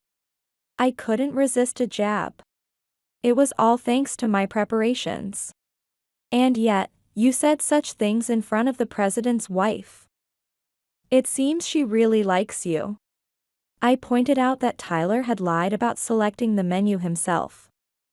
Startled, he responded, I had to. I need to maintain good relations, after all. From Tyler's words, I realized he was aware that she favored him. Well, it was fun, so it's okay. Despite being somewhat annoyed by her actions, I knew I wouldn't have to deal with her much longer. I decided to keep only the happy memories of the day. The wedding went off without a hitch, and we spent a peaceful year together. Around that time, I was busy leading a project at work. Perhaps because of that, Tyler and I began to have more frequent minor disagreements. Don't just leave your dishes there, at least take them to the kitchen. Oh, I was going to do it later. Tyler had been watching TV for quite a while before saying that. He never intended to do that, but whenever I called him out, he started saying, I was planning to do that. Since I became a leader, I started bringing work home. The honeymoon phase was long gone. So we stopped having conversations even while eating together. He used to eat anything I cooked and would say it was delicious. But now, he no longer comments on my cooking, nor does he express any gratitude for the meal. Furthermore, Tyler was always looking at his phone during meals. I had warned him several times, but since he didn't change, I got tired of mentioning that. Then, one day, I came home late from work. I had prepared dinner in the morning, so it was ready to eat after just warming and mixing in the microwave. I had sent Tyler a message about that. However, when I got home, he was lying down watching TV. And on the table, there were scattered empty food containers from the store. Seeing this scene after coming home tired, I felt at my limit. Didn't you see the message I sent? Didn't you look at it? I became stern without being able to stop myself. I saw it. I didn't quite understand it, so I bought something to eat. Tyler said this without even looking at me. I wanted to yell, how could you not understand that explanation, but I held back and said, at least clean up after yourself when you eat. Of course, his reply was this. Oh, I was going to do it later. At these words, I ironically became calm and said, okay, then do it later. And I went to take a bath and went straight to bed. The next morning, the table was still as it was last night. But I no longer had the energy to nag Tyler. I cleaned up the table and headed to work on my day off. As my work progressed well and I felt fulfilled, I couldn't manage household duties like before. Even so, Tyler never took the initiative to help. I had asked him several times to cook or do laundry, but of course, he had never done that. When I pointed this out, I always ended up hearing the usual, oh, I was going to do it later. I had grown to dislike these words and decided to stop expecting anything from him. Gradually, he began to eat out more. But that was fine. I was tired of coming home to see scattered empty food containers. This lifestyle continued for about half a year, and I turned 30. I came home tired that day, having completely forgotten it was my birthday. Surprisingly, the room was dark, and I thought Tyler might already be asleep. As I was about to turn on the living room light, a loud noise suddenly erupted. I closed my eyes in surprise. Then, cautiously opening my eyes, I saw Tyler standing with crackers. There was a cake with 30 candles on the table. Kristen, happy birthday. I was too surprised to speak. We've been missing each other lately. I've reflected on that. Tyler cared about our strained relationship and wanted to improve it, starting with my birthday. Hearing his feelings, I reflected too. Sorry for being so busy with work and not having much time. Thus, we reconciled and celebrated my birthday joyfully. It felt like we were back to the old days, and it was truly fun. From that day, I tried to finish work as early as possible. I also reflected on not being able to face Tyler because I was too caught up in work. So, I tried not to take on too much work and asked others for help to create some breathing room. As a result, I naturally felt lighter and was able to be kinder to Tyler. Our conversations increased, and the home felt brighter. However, this happiness didn't last long. A few months after my birthday, Tyler had reverted to doing nothing again. Thinking this couldn't go on, I decided to cook a lot of his favorite dishes. I made all your favorites today, and I even bought some nice alcohol. I actively tried to engage Tyler. However, he coldly said, I'm not in my 20s anymore, I don't eat this stuff anymore.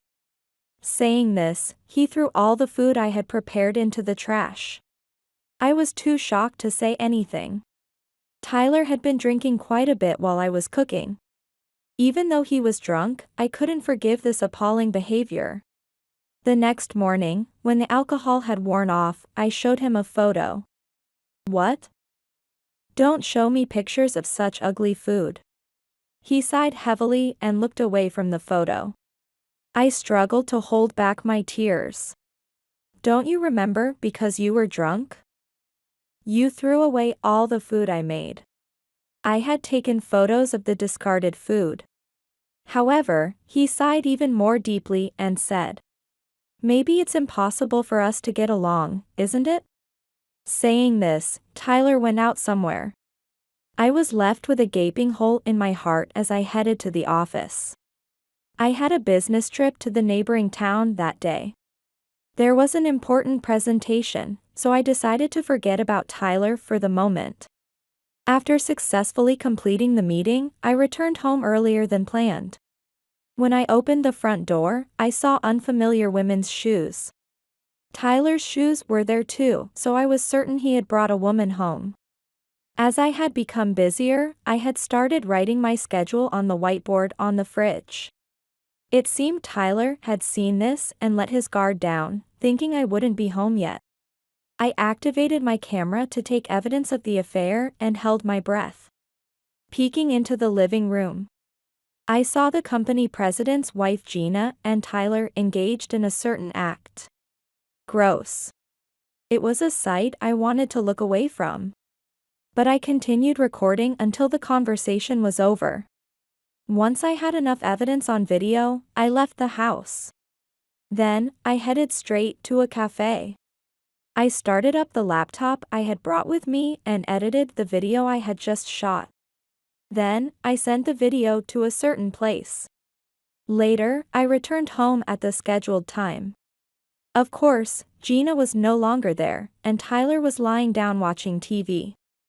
Imagining the scene I had just witnessed and what would happen to him next almost made me laugh.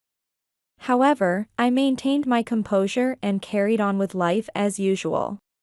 The next morning, after Tyler went to work, I followed him out of the house. That evening, when I returned home, he was sitting in the living room with a gloomy expression. What's wrong? I asked him, knowing full well why he was upset. Calm down and listen. It seems like there's a hidden camera in the house. I was shocked by his statement, and seeing my reaction, he continued. But, I can't find the camera anywhere. Looking around, there were signs that the house had been searched.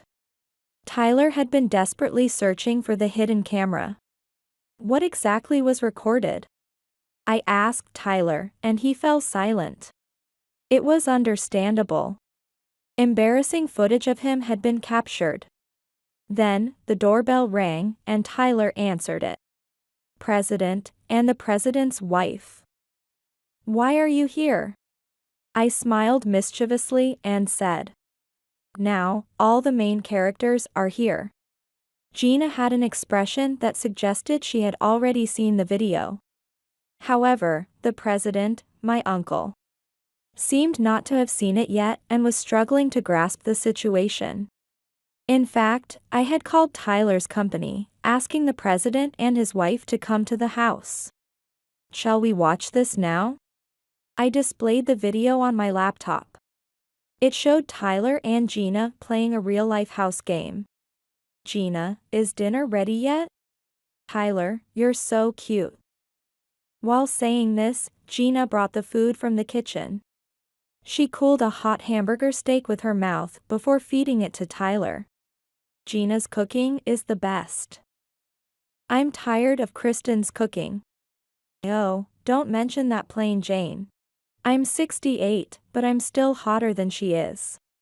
While saying this, Tyler and Gina cuddled up together. I paused the video there. Unfortunately, there's no hidden camera anywhere. I was the one watching and recording. Tyler, the president, and Gina seemed lost for words. Then, I pressed the play button again.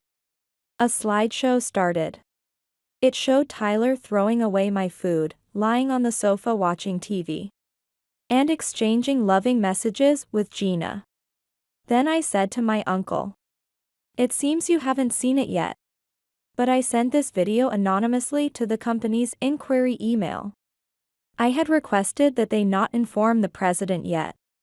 And it seemed they had honored that request." My uncle was visibly disappointed, realizing his wife and his employee were in an inappropriate relationship. Gina was desperately trying to explain herself when I said, "The following is unreleased footage." I pressed the play button. Then, Tyler and Gina appeared again on screen. Did the birthday cake plan work? Just like you said, Gina, she fell for it. She got all happy just because I celebrated her birthday. Then, the two of them burst out laughing. Essentially, Tyler celebrating my birthday was a strategy proposed by her, so that I wouldn't suspect his infidelity. Finally, the president, who had been silent, spoke with a trembling voice. "What were you two thinking? Hurting my dear niece? Cheating behind my back, don't think you'll be forgiven." Then, Gina, with tears streaming down her face, said, "It's not like that." Tyler came on to me. "There's no way I would be with such a young guy. This video must be fabricated by this woman." Next, Tyler raised his voice. "Don't joke with me. Who would seriously be with an old lady like you? I was just being nice because you're the president's wife." Tyler and Gina began to blame each other. "I was just being nice to get money from her. That's not the real me in those videos, it was all for money." Tyler said that he had been receiving large amounts of money every time he met with Gina. He considered it like a part-time job being with her.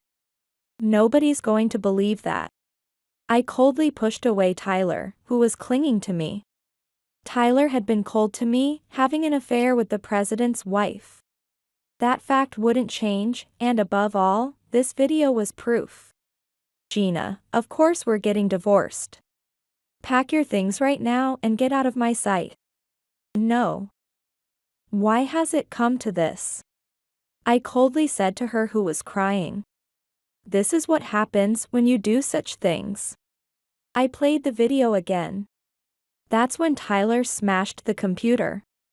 "This destroys the evidence." He seemed triumphant, thinking he was safe since the data was gone. But the president sternly told him, "What are you talking about? The data still exists, and what you've done will never disappear." Tyler seemed to have completely forgotten that the video had been sent to the company's email. Realizing this, his face turned red, and he said, "Later, send everyone in the company an email saying it was all a lie." With a broad smile, I replied, "Oh, I was planning to do that later, but now I can't because the computer is broken." Of course, even if the computer had been available, I had no intention of doing such a thing. I simply returned to Tyler the same words he always used on me. Thus, the affair between Tyler and the president's wife became known throughout the company. The president eventually divorced his wife after a lawsuit, as she continued to refuse the divorce. Tyler was fired from the company. I later learned that Tyler, who was hired at the insistence of Gina, was completely incompetent at his job. There had been numerous complaints from other employees about his work. However, everything had been covered up by her. And she had hired Tyler because he was to her liking. At first, she was content just watching, but she initiated more after disliking that he married me. The timing coincided with a troubled period in our marriage, and Tyler, tempted by the large sums of money, ended up having an affair with her. Tyler refused to divorce me. I was just being exploited because of my position.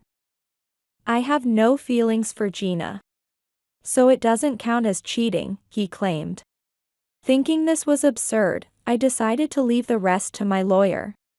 Although it took time, I was eventually able to get a divorce. Abandoned by the president, the two of them decided to live together. But to him, Gina just looked like an ordinary old woman, who was no longer the president's wife.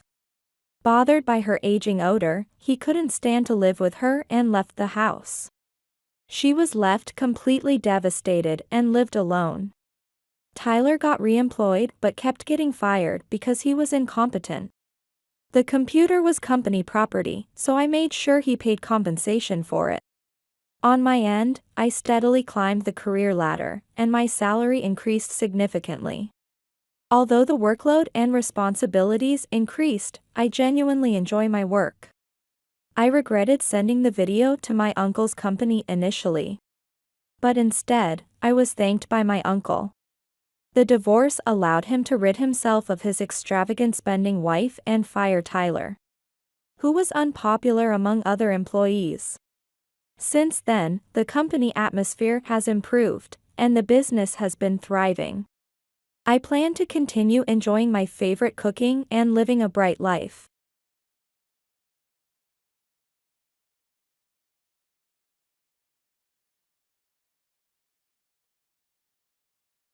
Sarah and I have already submitted our marriage certificate. So, no matter how much you cry and plead, the divorce is finalized. We are officially husband and wife. I had to wait quite a while because you wouldn't agree to separate. Sarah looked at me with an unpleasant expression, perhaps thinking of the time she had been made to wait. I am kind, so I was thinking about how to leave you without hurting you as much as possible. But then you collapsed, so I had a good reason. Andrew is really kind. But because of that, I had to wait a long time and it made me so angry. Both of them gave me their selfish reasons. We're divorcing because you're useless at both home and work. I'll also claim compensation.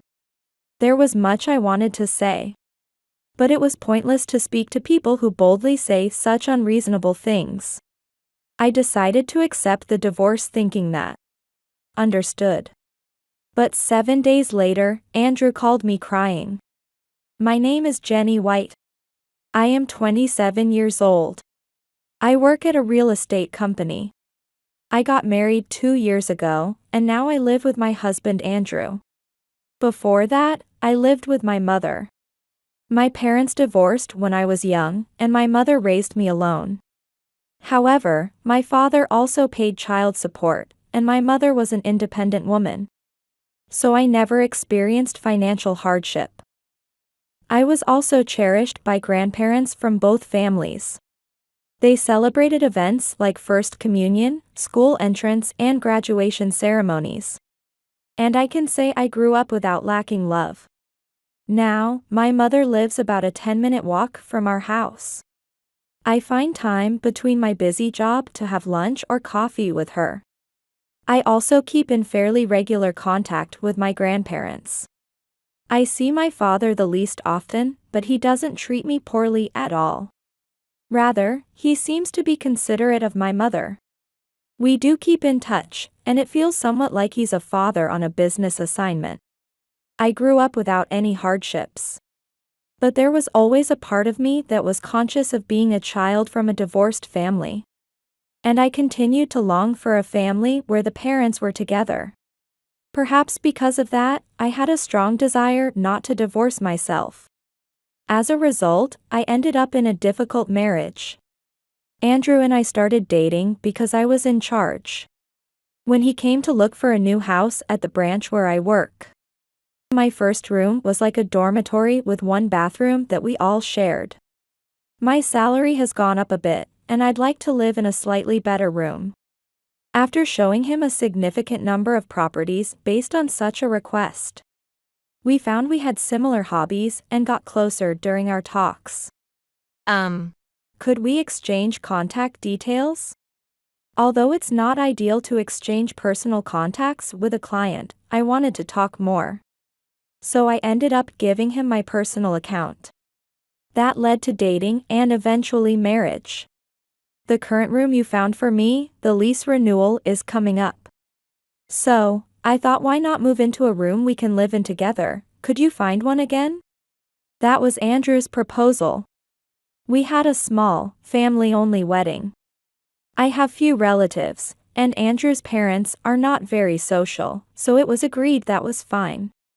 The attendees were my mother, my in-laws, and grandparents from my mother's and Andrew's sides. After reciting our vows in a chapel, we just rented a small restaurant for a meal. A simple wedding ceremony. But I was filled with happiness. My father and his parents said congratulations when I went to inform them of the wedding. And they celebrated with us. They didn't attend the wedding out of consideration for my mother. It's not that they neglected me. My father and I maintain a good relationship at that distance. That's how our marriage began. The apartment is a 2-room new rental condo. Of course, it's managed by my company, and I searched hard for it. It's not very large, but it's spacious enough for a newlywed couple to start living together. The location is convenient for both our workplaces, and I think we found a pretty good room. You really are a pro, finding such a good room. My first room was like that too, but I really think you're suited to be a real estate agent. Andrew was pleased with the room, and I felt satisfied in both my work and personal life. That's how our married life started out happily. The agreement was to share household chores. But Andrew's work as a salesman often meant he came home late. And since I generally got home on time, I ended up doing most of the housework. Most nights, when he came home late, Andrew was usually drunk. I was forced to drink because of socializing. I'm not that strong a drinker, it's troubling. I understand. But don't overdo it. I know. Sorry for making you worry. Andrew said this and hugged me tightly. It was truly a time like a newlywed. However, about 6 months later, Andrew's behavior began to change. Even though we were still newlyweds, it was as if the honeymoon period had ended.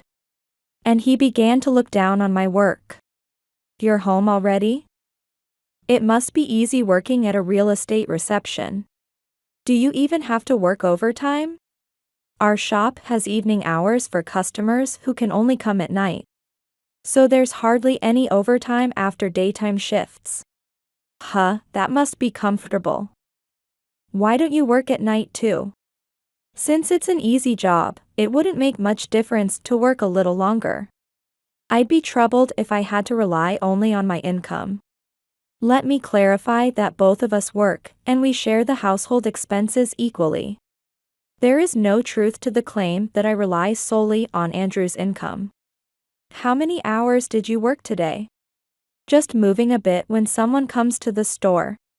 And you get paid for that. Real estate must be such an easy job. But Andrew's remarks only got worse from there. It's not like that. I communicate with clients, talk to landlords, handle repair requests from tenants, and there are many other things to do. Enough already. No matter what you say, in the end, it's a passive job, isn't it? You don't try to do anything new, do you? Andrew continued to belittle my work. Why would you say such awful things? The Andrew I knew before wasn't like this. Awful? Am I really saying something that bad? I think I'm just stating the obvious. Andrew glared at me and continued. It's wrong to ask me to do household chores when our jobs are so different. So that's it. I realized Andrew probably felt guilty about leaving all the household responsibilities to me. And that's why he acted this way. Sorry, I just entered a busy period and I've inevitably put a burden on you, Jenny. At first, he used to apologize, but now he acts as if it's natural for me to do everything. Even scattering his laundry on the floor. Could you at least put it in the laundry basket? Stop nagging. If you find it on the floor, just pick it up yourself and put it in the basket. It's something you can do instead of complaining to me. The conversation was getting nowhere. Although it was unpleasant, it's true that Andrew's job was busier, and I had more time. So I silently took on the household chores. I believed that once his work calmed down, he would return to the old Andrew I loved. But there was no sign of him returning to the way he was before our marriage. Perhaps because I silently took on the chores, Andrew became increasingly arrogant. "You're not doing much work anyway, right? Then at least keep the house clean. Even though I have more time, I'm still working too. There are places I just can't reach." We started living in this new condo after getting married. And I've tried my best to maintain its newness. But Andrew, like picking at the corners of a box, searches for places I haven't cleaned and gets angry, calling it neglect. "If you can't handle the household chores, why don't you just quit your job?" That's what he started saying. Frankly, it would be tough to continue living comfortably in our current apartment on just Andrew's income alone. When I showed him the numbers to explain this, Andrew became furious. "So you finally said it. You think my salary is low, and you're looking down on me." I couldn't understand what he was accusing me of. "Wait, I've never said that." Liar. Ever since we got married and knew each other's salaries, you've been telling me to do the housework.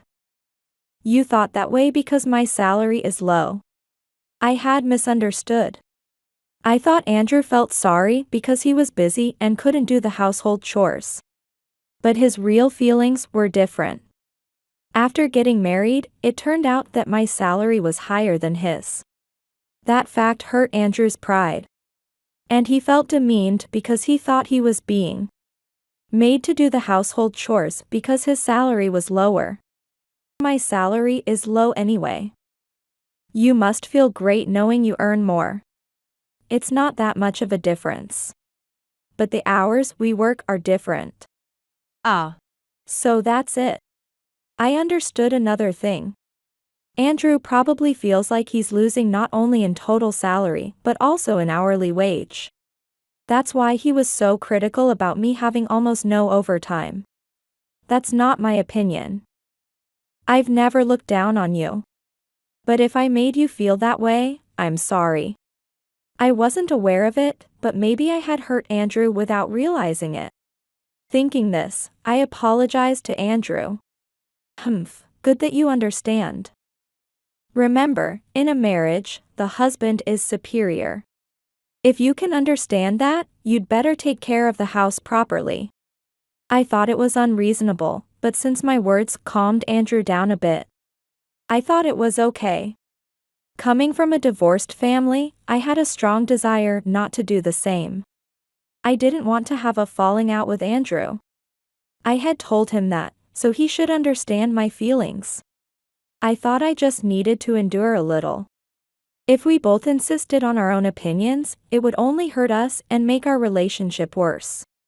If I could just compromise a little, we could live together without conflict. I thought this would bring our peaceful life back. Andrew would return to the kind person he was before we got married. But that was wishful thinking. Thinking he had subdued me, Andrew became more arrogant, acting like a king and treating me like a servant. "Listen, you just need to do as I say. Don't even think about having your own opinion." Yes, I understand. A person who doesn't want to do anything themselves should just quietly listen to someone who is motivated.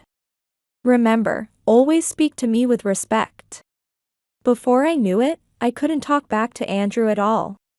I had heard that a frog thrown into hot water will jump out in shock. But if it's placed in water that slowly heats up, it won't notice until it's too late and ends up getting cooked. I was like that frog. Maybe I had been piling on too much without realizing it. One day, I suddenly collapsed at work and was taken to the hospital in an ambulance. 2 weeks after being hospitalized, Andrew came to visit. But as soon as he entered the room, he grinned and said, "You really are useless, aren't you?" Next to him stood a woman I had never seen before. "I'm sorry for becoming like this," I'll try my best to come home as soon as possible. So please forgive me. No need to push yourself. Take all the time you need to recover. Really? Is that okay? I was surprised by his unexpected words. I thought Andrew would surely blame me. Yeah. It's fine. Because you and I are going to have nothing to do with each other anymore. What do you mean? Andrew, you're slow on the uptake, aren't you? It means I'm divorcing you and marrying Sarah. Andrew pulled the woman he called Sarah close to him, and she leaned happily against him. Sarah was a woman who appeared much older than Andrew, with flashy makeup. Actually, it's all taken care of. I haven't signed any divorce papers. You're useless and now sick too, you have no value to me anymore. That's why I've filed for divorce. So, he's saying he forged the divorce papers. That can't possibly be legal. Well, it worked. Andrew and the woman smirked and laughed together. And who is this person? Oh, she's my new wife. Nice to meet you, I'm Sarah, Andrew's new wife. Sarah said this with a triumphant look. Sarah and I have already submitted our marriage registration. So, no matter how much you cry and beg, the divorce is final, we are officially married. I had to wait quite a while because you wouldn't agree to separate. Sarah looked at me with an annoyed expression. Perhaps thinking of the time she had been made to wait. Waited? How long are we talking about? Oh, you could not imagine. It's been a year. So they had been in a relationship for a year. You wouldn't understand how precious a year is in the life of a woman in her 30s. And how old are you? I might look younger, but I'm 38. Sarah said proudly, her heavy makeup nearly cracking with her smile. She looked her age, but it seemed wiser not to point that out. I was kind because I was trying to figure out the best way to leave you. Without hurting you as much as possible. But then you collapsed, so I had a good reason. Andrew is really kind. But because of that, I had to wait a long time and it made me so angry. Both of them continued to make such selfish remarks to me. Imagine being married to someone who can't handle home or work. And I will be asking for compensation. There was much I wanted to say. But it was pointless to speak to people who boldly say such unreasonable things. I decided to accept the divorce thinking that. Understood. As I said that, the two of them left looking satisfied. You'll see. I muttered to myself and pulled out my smartphone from under the blanket. I had recorded the entire conversation. With this, I should be able to expose Andrew's wrongdoing. When I was hospitalized, it seems I was in a dangerous state in many ways. Continuing to listen to Andrew, I had become unable to think for myself. Watching Andrew's moods, making sure not to upset him. Doing housework to his satisfaction. And working just to keep living, it was all due to exhaustion. Without eating properly or resting, I just kept moving to please Andrew until I suddenly collapsed. I remember being told by a colleague that I looked thinner. But I replied that I was dieting because I thought Andrew would be displeased. If he knew someone was worried about me. It started with just a little compromise. But as I gradually conceded more and more ground to Andrew, I found myself backed into a corner without even realizing it. I was really shocked. I thought you were living happily. My mother, who rushed to the hospital, said this with tears in her eyes. I still don't understand what went wrong. It was true. I just wanted to live happily with Andrew. I thought I was just enduring a little bit, but I didn't understand why things turned out this way. And what about Andrew? Why hasn't he said anything after hearing you collapsed? He used to be such a kind person, what happened? I wanted to ask that myself. It was hard to explain everything to my mother in a few words. For now, just rest. We can think about what to do next later. I ended up being hospitalized for a while. Maybe because I was resting both mentally and physically, the fog in my mind started to clear. Why was I listening to Andrew? Gradually, I began to think for myself again. And realized that it would be difficult to continue married life with Andrew as it was. That's when Andrew came to the hospital with Sarah. Andrew thought he could still control me, but by that time, I was fully awake. Yet, I decided to pretend to be under his control a little longer. And quietly turned on the recording function on my smartphone under the blanket. Currently, my smartphone contains evidence that Andrew forged the divorce papers. This surely constitutes a crime. Upon investigation, I discovered it qualifies as forgery of a sealed private document, punishable by imprisonment from 3 months to 5 years. Often you hear imprisonment or a fine of significant amount. But there is no fine for this crime, only imprisonment. This implies that, unless given a suspended sentence, one must serve time in prison. It feels like a particularly serious offense when only imprisonment is the option. So, Andrew did that much to me. There's no reason to hold back against such a villain. I made a call to someone from the smartphone in my hand. I was discharged from the hospital 5 days after Andrew's visit. But I didn't return to the house where I had lived with him. I had lived in that house for 2 years, the first 6 months were happy. But then Andrew gradually changed and became a tyrant by the end of the year. It was probably around the time he met Sarah. What I don't understand is, if he wanted to divorce me and marry Sarah, why did he need to manipulate me? What was Andrew's goal in doing all that? But now, rather than pondering this, I have something else to do.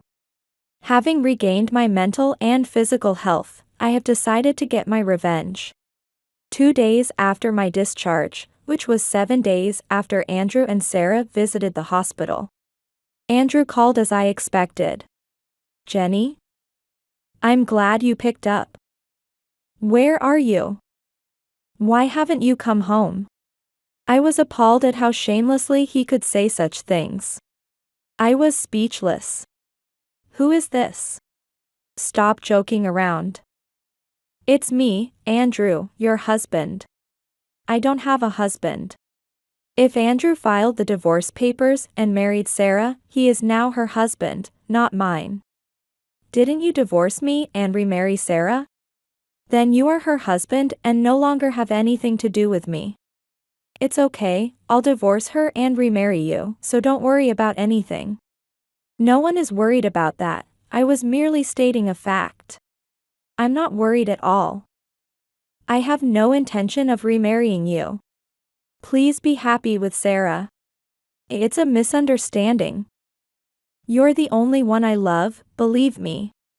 While saying this, Andrew started crying over the phone. Did he think that crying would move my heart? I was being threatened. Sarah is the daughter of the president of our company. They said they'd fire me if I didn't date her. I was just going along with it reluctantly, believe me. Andrew continued to plead through his tears. Was the forgery of the divorce papers also ordered by Sarah? Yes. She said she'd make you suffer if I didn't do it.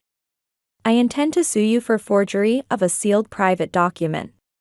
Upon hearing he would be sued, Andrew stopped crying and fell silent. By the way, it's time to renew the lease on that house. I won't be renewing it. It's good timing to switch everything, house, marriage, and affection, nothing wasted. Wait. I love you, listen to me. Unfortunately, our company won't be able to assist you in finding a new home. Please use another company. Goodbye. I ignored Andrew's crying and hung up the phone, then blocked his number. The reason Andrew was so desperate to contact me was because he learned the truth. Perhaps he saw a newspaper article or a TV news report this morning about my parents, the presidents of Thompson Home, remarry.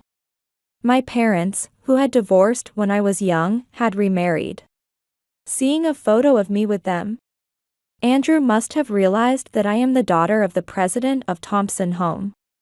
My father, or rather, his ancestors were large landowners. And Thompson Home was started based on the real estate they owned. Even today, our company, Thompson Home, manages numerous houses and buildings across the U.S. I work at one of its branches. Our parents didn't divorce out of hatred for each other. My mother, skilled with her hands, started making jewelry as a hobby, which became popular and turned into a business. This upset my paternal grandmother, who owned Thompson Home.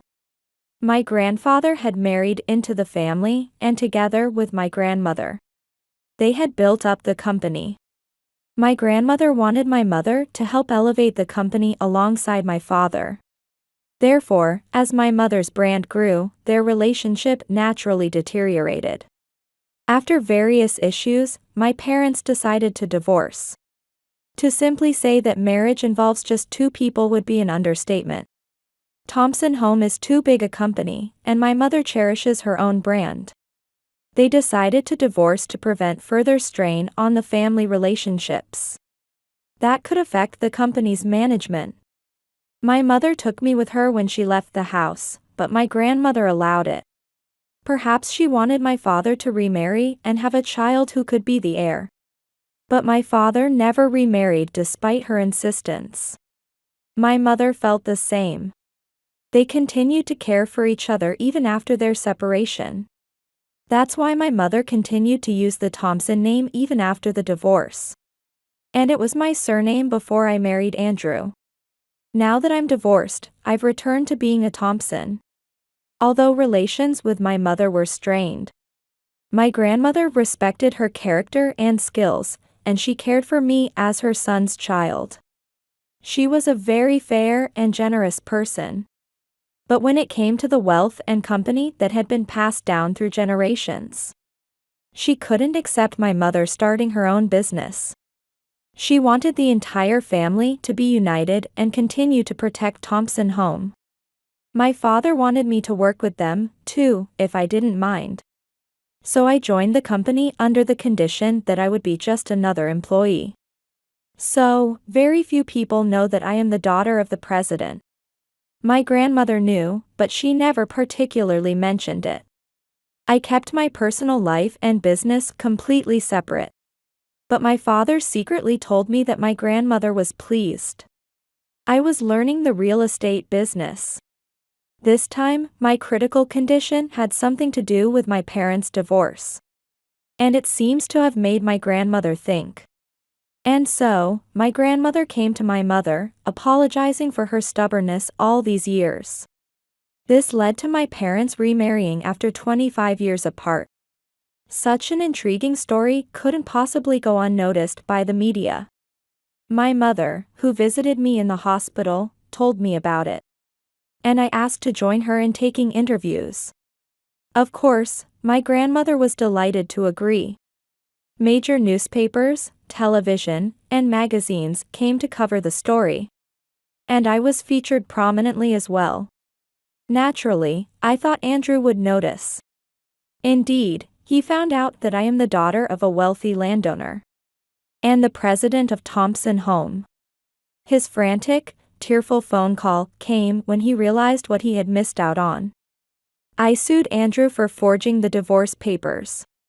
His lawyer sought a settlement, but I refused, and as a result, Andrew was prosecuted and found guilty with a suspended sentence.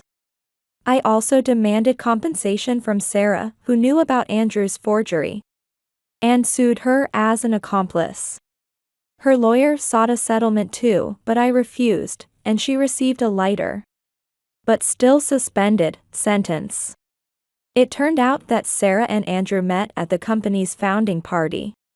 Sarah fell for Andrew at first sight, despite knowing he was married, and insisted on marrying him. Initially, Andrew was troubled by the fact that Sarah was 10 years his senior and not his type. But he couldn't refuse the president's daughter, and their relationship deepened over time. The president, unable to marry off his daughter Sarah, turned a blind eye. He thought if Andrew would take his daughter off his hands, a little money given to Andrew's wife would solve any problems. Andrew confessed that he initially mistreated me because he felt guilty for making me do nearly all the housework despite earning less. By speaking ill of Jenny, I wanted to feel justified in my actions. It made me happy to be pampered by her. I was being childish. Looking back, I regret acting like a child. Even if that were his true feelings, the fact that he deeply hurt me and pushed me to lose all hope is undeniable. Perhaps initially motivated by his neediness, Andrew, after meeting Sarah, might have thought he could divorce me if I fell ill. When I got sick, he hastily filed the forged divorce papers and married Sarah, thinking that creating a fait accompli would make me accept the situation without resistance. If his affair with Sarah came to light, he would be at fault in the divorce.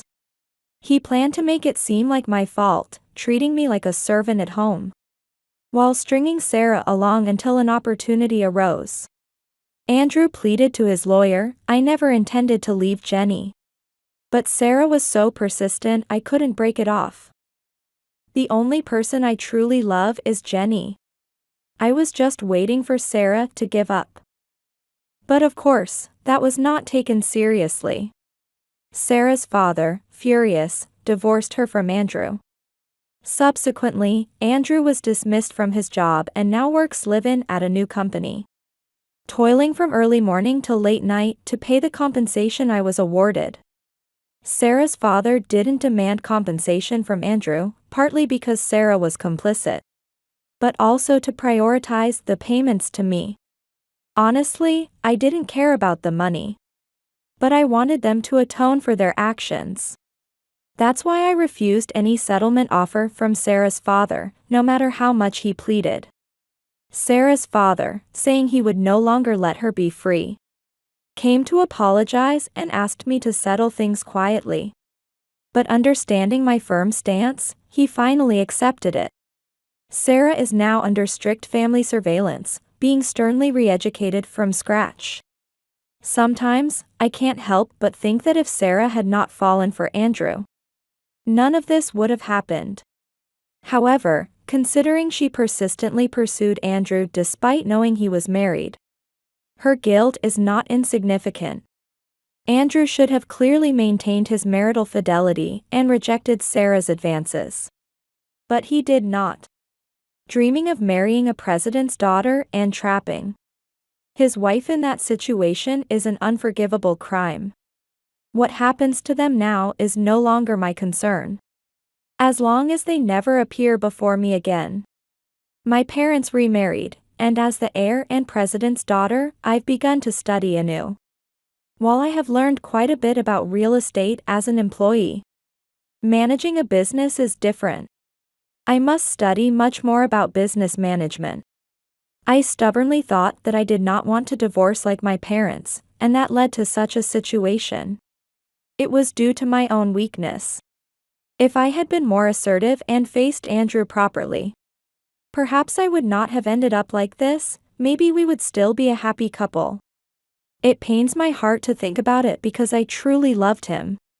He was someone I seriously loved and married. To have turned such a person into a criminal makes me feel as if I bear a heavy guilt. When I shared these thoughts, both my mother and grandmother told me I was wrong. You mustn't blame yourself. You didn't hurt anyone. That's very important. They committed those crimes entirely of their own volition. Your mother is right. If there is any guilt, it lies with me for not accepting your mother, for making you timid. Now reconciled and close, my mother and grandmother comforted me. Blaming myself was also blaming them, I realized. Humans. Era. What matters is what we do when we era. A lesson I've learned. Whether or not someone like Andrew, whom I can love again, comes along, I don't know. When that time comes, I will make sure not to repeat my mistakes. A life where I never love again because of one failure would be lonely. Even if I never meet such a person, I want to walk through life upright and confident on my own. I am just starting to take those steps. I have sworn to myself to live a happy life.